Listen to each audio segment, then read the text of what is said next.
We got Tina and the numbers.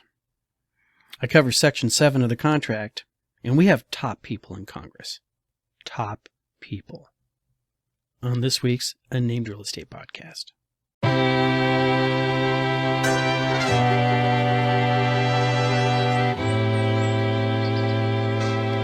You know, Chief Justice Roberts is really starting to annoy me.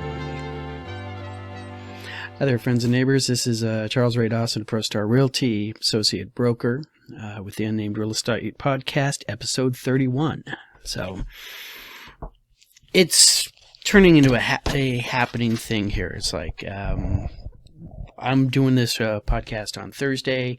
I record everything, I upload it, send it out, get my car, lock the office up, get in my car, drive home, turn on my computer, and what do I see?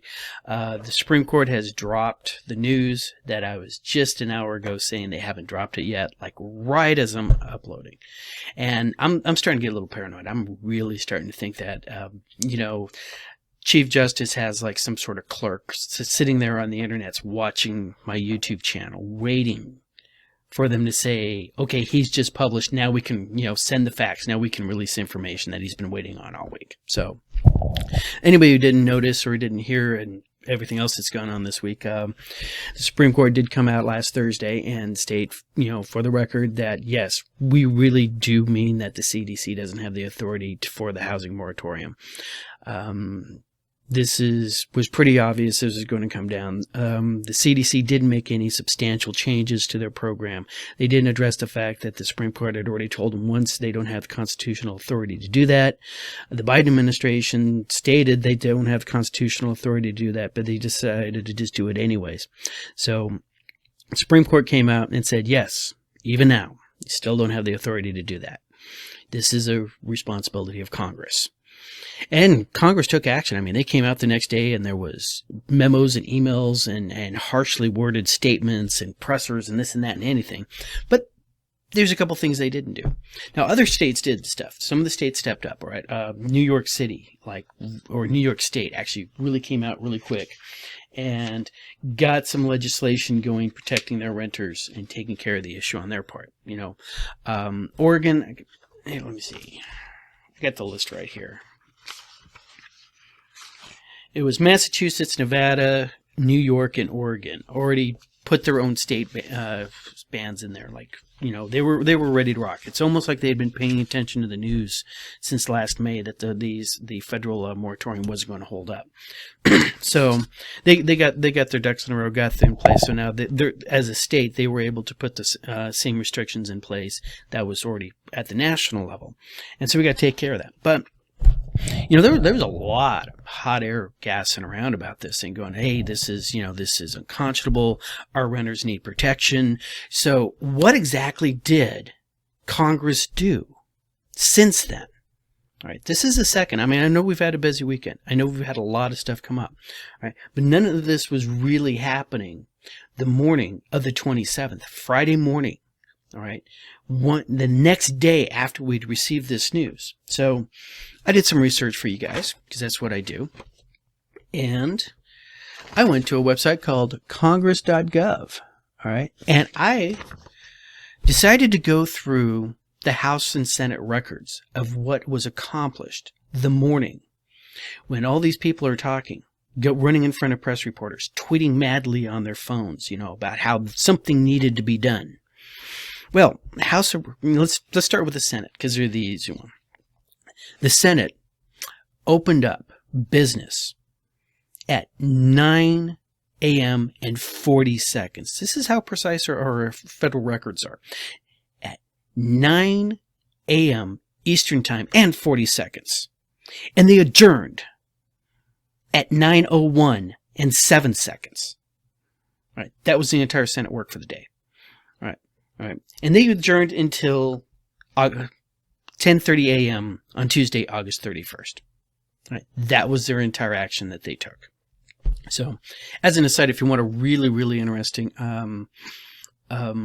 podcast or YouTube channel to watch, there's an episode talking about how Congress and especially how the Senate is allowed to do these things. It's a YouTuber named CGP CGP Grey. I will put the link in the show notes below. It's fascinating how he goes into these great details about the shenanigans, his words, not mine, of how Congress goes around these things. Really, I mean, it's better than Schoolhouse Rock. And I grew up on Schoolhouse Rock. All right. So that was the Senate. All right. We're open, we're closed, nothing gets done. All right. But the House, the People's Chamber, this is where we expect the real action to happen. All right. And things were happened. All right. Let's go over what happened in the House. All right. Going through. Let's see. We had... The House met at 10 a.m. And they also adjourned at 10:02 a.m. So 2 minutes there. All right. In the middle of the course of those 2 minutes, 22 public bills were introduced and 4 resolutions were all introduced. So we see some sort of action. So what do? I print up the register of those 22 bills and 4 resolutions, right, for August. Whoop, whoop, whoop, whoop, whoop. August 27th. House Bill 5105. A bill to establish a coalition to promote educational opportunities, preparing individuals for careers in the defense industrial base. 106. A bill to prohibit any entity that receives federal funds from COVID relief packages from mandating employees to receive a COVID-19 vaccine. I'm going to speed up here because you don't need me to read all these titles. 07, something to the Secretary of Defense. 08, Secretary of the Army. 5109, provide for the first 3 commercial scale implementations of a transformative industrial technologies. All right, don't know what that means. 5110, amending Title 13, all right, Social Security Act. 5111, establishing Rosa Parks Day as a federal holiday. 5112, established a Space National Guard. Way too many jokes to be made there. All right. 5113, amending Title 10. 5114, amending Title 46, Maritime Administration and Finance Vessel Retrofit. 5115, provide funding for the improvement of the Coast Guard Yard in Baltimore. 5116, recognize the Memorial Guard and Canine Memorial of the National Navy UDT SEAL Museum in Fort Pierce, Florida. Okay, 5117, prohibit the provision of federal funds to the government of Afghanistan until the United States persons and allies have been fully evacuated from the country and for other purposes to the Committee on Foreign Relations. All right, 5118, Secretary of Agriculture, prioritizing the completion of the Continental Divide National Scenic Trail. 5119, a bill to amend Title VI of the Social Security Fund to extend the coverage of coronavirus relief fund payments to tribal governments. 5120, establish an independent council on pernicious political activities. Okay, I'd probably read that one, except next thing you know, I'd be wearing a tinfoil hat and buying a lot of ammunition and canned goods. Just joking, I already have a lot of ammunition and canned goods. 5121, bill to terminate the designation of Afghanistan as a major non-NATO ally. 5122, amend the Farm Security and Rural Investment Act of 2002 to improve assistance to community wood facilities. 5123, direct the Secretary of the Air Force to develop and begin implementation of Operation Starfall. I have no idea what Operation Starfall is. Should be a good one. 5124, a bill to establish a new manufacturing reinvestment corporation in the Department of Commerce. 5125, amend Title 11, Social Security, to clarify parameters for model testing. 5126, a bill to require that certain loans made to parents on the behalf of dependent students into graduate students are included in the definition of cohort default. All right. And then we get into the joint resolutions. Basically, this is just some talking to talk. All right. Resolution 57, authorize the use of United States Armed Forces to evacuate citizens. Yay, team. 48, concurrent resolution expressing the sense of Congress that August the 30th, 2021, to be observed as the 131st anniversary of the 1890 institutions to the Committee on Agriculture. Concurrent resolution 49, censuring and condemning President Joseph R. Biden to the Committee of the Judiciary. All right, so we got that. We have a resolution impeaching Anthony John Blinken, Secretary of State. And that was the close of business on August 27th, which is, okay, so Congress does not move quickly, all right? They turn like the Titanic. So what the next business day coming up would be the 31st, all right? Maybe on the 31st we can see something, all right? Here's the 31st. What happens on the 31st? All right? The Senate opens up at 10:30 and 50 seconds a.m. Now, they had a resolution over here saying they're going to open at 10:30. So they open up 50 seconds late. We're not going to hold them to that, all right? And they adjourn at 10:31 and 36 seconds. All right, so they were open for a whole screaming 46 seconds, right? And they're adjourning until 10:30 or 1:30 p.m. on Friday, September 3rd, which is tomorrow of this date recording. All right, so way to go, Senate. All right, what does the House do? The People's Congress. All right. So, House of Representatives, they have introduced bills. They have resolutions. All right. And they meet at 11:30 a.m. and they adjourned at 11:34 a.m. There are no hearings. There are no joint committee meetings. Nothing was scheduled. Okay, maybe we'll have a great bill introduced in that 4 minutes of time. What are they doing to help America's renters in that 4 minutes of time? All right, we have transparency bill about Afghanistan and its Securities Exchange Act of 1934. That's 5128. 5129, amend the Community Services Block Grant. 5130, a bill to direct the Secretary of Defense. 5131, amending Title III of the Public Health Service Act to direct the Secretary of Health and Human Services, acting through the Administrator of the Health Resources and Services Administration, to award grants to eligible entities to carry out construction and modernization projects considered. Okay, nothing about rental in there. Had me excited there for a second.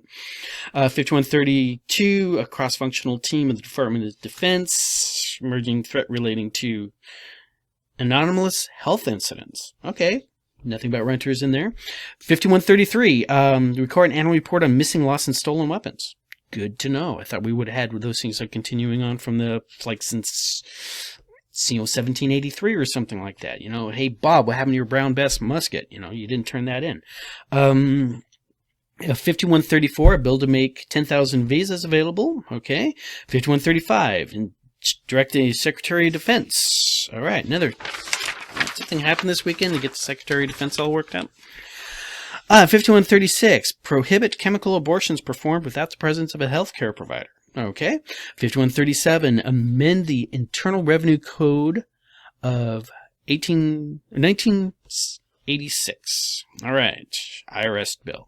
5138, authorize the Director of Cybersecurity and Infrastructure. No renters help in there. 5139, direct the Secretary of Defense again. All right. 5140, establish a process by which the appointment of Supreme Court justices can occur on a regular time interval. That might be the actual first response they had to the actual Supreme Court finding. Okay, well, we're not going to actually do anything about what you told us you want to do. In fact, the fact that you keep telling us to do things is annoying us, so we'll just get rid of you. Wouldn't it be nice to fire your boss? Or at least the overseer, quality control people, you know, just, all right, we'll just turn out any kind of part we want, you know. Right. Oh, hold on. Okay, 5141 had me excited. Bill to amend the Public Health Service Act to expand the allowable use criteria of new access points, grants for community health centers. But that has nothing to do with renters. Although a whole bunch of people signed off on that one. Look at that. Those are all Congress people. All right. 5141, bill to award posthumously the Congressional Gold Medal. 5143, amend Title VII of the Civil Rights Act, the Fair Age Discrimination Employment Act, Fair Labor Standard Acts. Nothing in housing in there. 5144. Okay, that's bureaucratese. A bill to amend Title 40 United States Code to remove the authority of the National Capital Planning Commission with respect to property owned by the District of Columbia. For you kids who don't know it, District of Columbia, Washington, D.C. is actually governed by Congress. All right, so they big, long podcast involved in that thing. I think CGP Grey did one of those, so go watch him. He's smarter. 5145, bill to authorize new grants for research in riparian forest genetics. No. 5146, directing the Secretary of Homeland Security to conduct a threat assessment. All right. 5147, prohibiting the Secretary of Defense from procuring personal protective equipment from certain non-allied foreign nations. Buy America. All right. And that was it. That's all the bills. We got some resolutions sitting here. All right. Let's see. We got 609 talking about requiring a 5-year staffing plan for the Department of State. We have a resolution calling for the immediate resignation of Chairman of the Joint Chief of Staff's Mark Alexander Miley. We have 611, a resolution calling for the immediate resignation of Secretary of Defense Lloyd Adams Austin III. We have a resolution calling for the immediate resignation of the President Joe Biden. We have a resolution expressing support for an approximately doubling funding for the federal career and technical education programs to the Committee on Education. All right. And finally, not finally yet. 614, condemning the Biden administration about gas issues. 615, resolution celebrating the goals and ideals of the First International Day for People of African Descent. A 616, resolution recognizing the 30th anniversary of the closing of the Semiplastic nuclear weapons test site in Kazakhstan.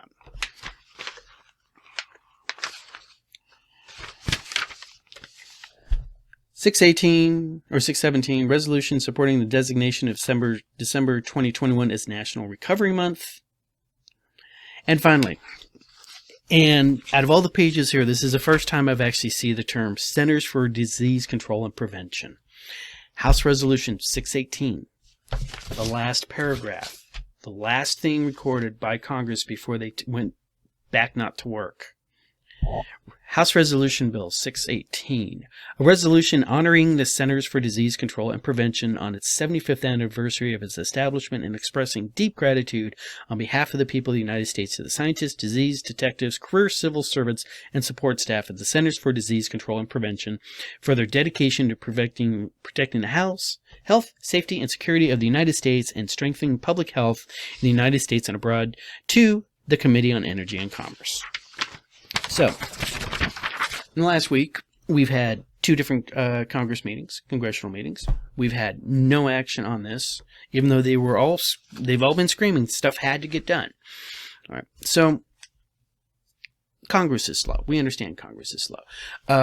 You honestly do not want a federal government that can do things in real time.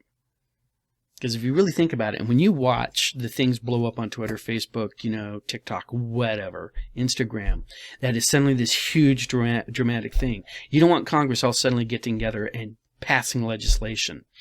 Like within 3 minutes, 3 hours, even 3 days of when an incident just happened. But we're not talking 3 hours. Right? We're not talking 3 days. We're not talking 3 weeks. All right? We're not even talking 3 months anymore. All right? This has been coming down the pike since May, and they haven't gotten anything done on this. And that's pretty much telling me they don't want to get anything done on this. So, I think this is a dead letter issue. I think this is a done deal. Individual states are going to do their individual things, and I will watch Arizona because I am an Arizona real estate agent, and we will keep tracking what's going on in Arizona, what's going on in these things, right? So, this whole thing just took me, looks like about 18 minutes and 41 seconds of that second. All right, worth of ranting. All right, and I promised people this weekend that I would start doing these things, shorter, because we still got an entire section of the contract to deal with. So let's hit the numbers. We got some pretty good Cromford report numbers coming in, and then we'll go straight into that. So, I spent so much time looking up this stuff.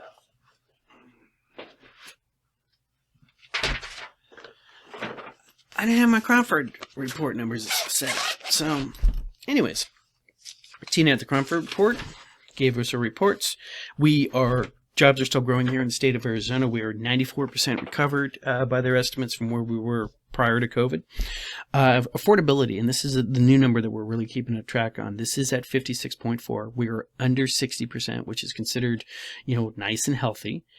This is when we really want to watch, because when that's a canary in the coal mine for when you start seeing a housing crash, right? And just to let you know, when we were crashing, before we crashed in 2006, we were at like 26%. Right, so your average medium house on the market, only 26% of Arizonans could afford that. Arizona households, Arizona families could afford to buy that. That's a really big measure, so we want to keep an eye on that. Through July and August, the median sales price actually held at 405, so we didn't see any uptick in that, which is interesting. That is mostly, because that's the whole market look on that. That is mostly impacted by the more expensive houses flattening out or even contracting in certain areas. Although everything that was happening under, 400,000 was still growing. So that is. One of the interesting things that came up with $400,000 worth of purchasing power this time last year would buy you a house that is 276 square feet bigger than what you got today. But that's the way you want to look at things. It's like you can afford a house. It's just how big of a house can you afford, right? From last year, the house that you can afford is now 276 feet smaller, right? And for, rule of thumb, take the square of 270, figure out what that amount is. That's the size of room that you wouldn't be able to go into, all right? So, average rents for houses between 1,500 and 2,000 square feet right now are still $2,188, $2,188 to rent a house in that size. All right, and PITI, principal, interest, taxes, and insurance purchase of something like that would only be about $1,843. So we are still in the cheaper to buy than to rent. Our new listings are high. Not seeing them because they're coming off so fast. All right, but we'll take a look at that. From a historical point, we have more houses coming on the market than we should. We are still at 8 days on market. We hit a low of 5 days on the market, a couple months ago. We seem to be holding at 8. Our listings under contract right now, or listings, under contract, we are over 2019, which is our last normal year we had. We're 50% over. All right, and most of those are in the 400,000 to 800,000. Right, which is actually up 20% in the last 4 weeks. And iBuyers are purchasing, those are the open door, those kind of guys. They're actually up 573% from last year. So they are seriously in a purchasing spike, and they are becoming more and more of a factor on our market. And remember, here at ProStar, we have a group that we're in. We can actually go to these iBuyers, not just one of them, but all of them together at the same time, and let them know about your property. And we'll negotiate with them for you, just as if they're a regular buyer. If you wanted to go that route, if you want to start looking at those iBuyers, why just send out to the 1 or 2 that you know of when we could send it out to the 7 that we here at ProStar know about, right? Little advertisement right there. All right. Demand is still a little bit higher than normal at 110.5. Our supply is still increasing at 31.8. Demand has actually gone up. We had from last month, right? But we still think of it as 110 people looking for basically 32 houses. All right. So we are slowing up a little bit on returning to balance. Just because of the Cromford report numbers, all right, because supply is not growing. In this case, demand went up, so it's starting to level out that glide slope that we were on. So we only have 3 areas right now that we could be considered going to the balance by the end of 2021, and that is Casa Grande, Maricopa, and Buckeye, and that is mostly because of just the amount of new homes that we have coming in. So here's the numbers for that are recorded on Wednesday. Now the numbers for September 1st, 2021. Actives this week are 6,862, which is only up 6 from last week. With of those, 2,518 are new listings, which are 21 higher than the week before. Our under contracts looking for backups are 1,161, which is up 30. Our pendings are 1,999, which is up 11. Our contracts with the buyer's contingency are at 119, which is up 17. Leaving us with 2,848 closed, which is up 699, showing us the end of the month normal numbers. Our coming soons are 1,012. Section 7, remedies. Now, Section 7 of the contract, it covers what starts to happen when something in the contract goes crossways. Either party fails to perform in the manner that they were supposed to perform on. Now, most people think that means an immediate breach of contract, but in our contract that we use for purchases, there is a period here called a cure period. It comes out in Section 7, and it's the first paragraph, 7A. All right. And what a cure period is allows the offended party the opportunity to signal to the other party, hey, you are not performing the way you're supposed to perform. It's pretty much the nuclear option when things start going crossways and people start screaming at each other. It is a simple form. It's called a cure notice, and it's a heads up. You just send it to the other side and say, this is initiated by the buyer. Seller did not maintain utilities on until close of escrow. Right, which, as we noticed in the last section we were in, the sellers are obligated to do that because of the contract. They've signed on to that and stated, we will keep the utilities going on. So when somebody comes through for the 72-hour walkthrough and the utilities they can't do a full walkthrough, especially if there's things that were called out on the Binzer that the seller had agreed to fix. So what it is, you send this over, and then the receiving party, the person who's being cured against, has 3 days to perform. And at the end of those 3 days, once that time period has gone by, then it is actually considered a breach of contract, right? And this paragraph here really, really calls that out, all right? You're going to send it over. They got 3 days to fix the problem, right? At the end of that, you issue the cure notice. At that point, a seller can make a claim against the earnest money and cancel the contract, and a buyer can cancel the contract on that side and get out clean and get their earnest money back. So the cure notice works in the contract. Is just one of those. It's the final nice step.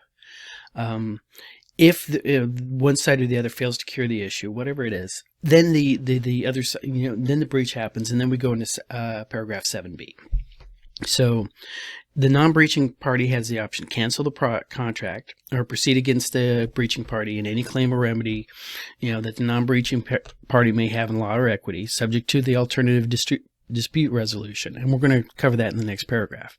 All right. The seller has the option to take the earnest money as a fair approximate of any of the damages that they have. If they do, they wind up waiving the right to any, claiming against any further damages. So, remember that when you're on the seller's side. There's a couple things that are called out, all right? In the event of buyer's breach arising from the buyer's failure to deliver the notice required by Section 7B, we remember that one. That's the one about not going to be able to get the loan in time. Or the buyer's inability to obtain loan approval due to the waiver of the appraisal contingency pursuant. Seller shall exercise this option and accept the earnest money as seller's sole right to damages, right? So if they have waived the appraisal contingency, then they don't get it. So they don't have the option to go beyond the earnest money. All right. The other one on this is they call it sections 1D. If you remember, that's the one where we're discussing close of escrow date. All right, and we've both sides have stated we were going to do what needs to be done to make sure that we close at close of escrow. Buyer's going to be delivering a cashier's check. Seller's going to do what they need to do to get so the escrow can record the deed. So that's considered a breach. That's called out in here too. Going back. All right. So the Association of Realtors has created what's called an alternative dispute resolution. They go to arbitration if there is an issue, and especially if it's one of those issues where neither side can come to a conclusion on this. All right. By signing the contract, you are agreeing that you are going to use this alternative dispute resolution instead of going straight to court. There's some exclusions in the next paragraph, but on this one is they're going to get together. Both sides are going to pay for a neutral third party to arbitrate the situation. You sit down at a table, you have a conversation about what's going on with this. I'm a little vague when it comes to arbitration because I've never been in an arbitration, because I've never, none of my deals have ever gone this far into it. If for some reason that neither side is able to decide on which arbiter they want to use, they can, the dispute can go to a neutral third party outside of real estate called the American Arbitration Association, and they have rules for the real estate industry, and that third party will come in and be the arbitrator in that. The decision of the arbitrator is final. It's non-appealable. Judgment assigned by the arbiter can be entered into a court, and the court can then use that. Let's say you wanted to put a lien on the property on the buyer side, or let's say that money wasn't transferred, something didn't happen. You wanted to have that judgment sitting in there in the courts, later on. You can do that.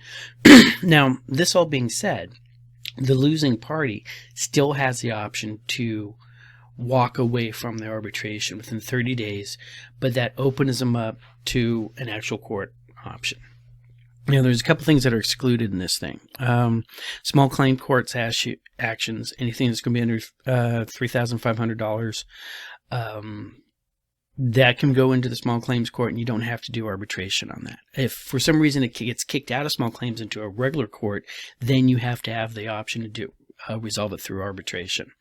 Any foreclosure issues, anything to proceed, force a deed of trust, mortgage, agreement for sale, that you'll see those things if there's a seller carryback involved, if the seller's, got any kind of extra equity in the property and the buyer fails to perform after close of escrow, right? That could be, would be an exclusion from it.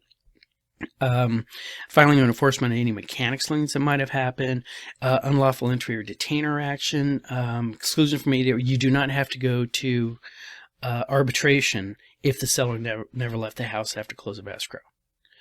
All right, this can go straight to court on these things, to get them removed. Then the final paragraph on this is attorney's fees and costs. All right, and ultimately on this thing is that you are agreeing, no matter what side you're on, is that the loser is going to pay fair attorney fees and costs to the winning side. All right, and it's eliminated out in here. Attorney fees, expert witness fees, fees paid to investigators, and arbitration costs. So if there was something that came up, both sides go to court. Let's say the buyer had to come in there and bring in not just an attorney, but like an actual electrician, pay the electrician X amount of money to be a professional witness to come in and say, no, this was not resolved in a workmanlike manner. Remember that term that we used earlier, right? Then the buyer at that point could be awarded, the cost of bringing in that expert. So this covers Section 7E, this one, or Section 7. This one is a really short one. I could tell war stories and whatnot, but let's keep this one short.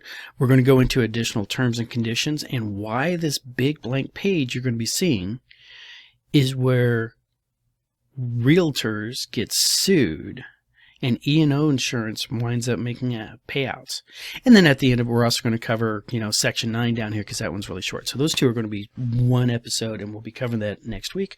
And this will wrap up the entire purchase contract classes. Thank you. And that pretty much wraps it up for this episode. Thank you guys much for watching. The next week we're going to be covering the final two sections of the contract at the same time. It should be pretty short, about as short as this one was. Then after that, I'm going to start going into more little snippets, picking out very particular little things. Hopefully, get a couple more interviews going. So thank you very much for watching, and have a great week. All right.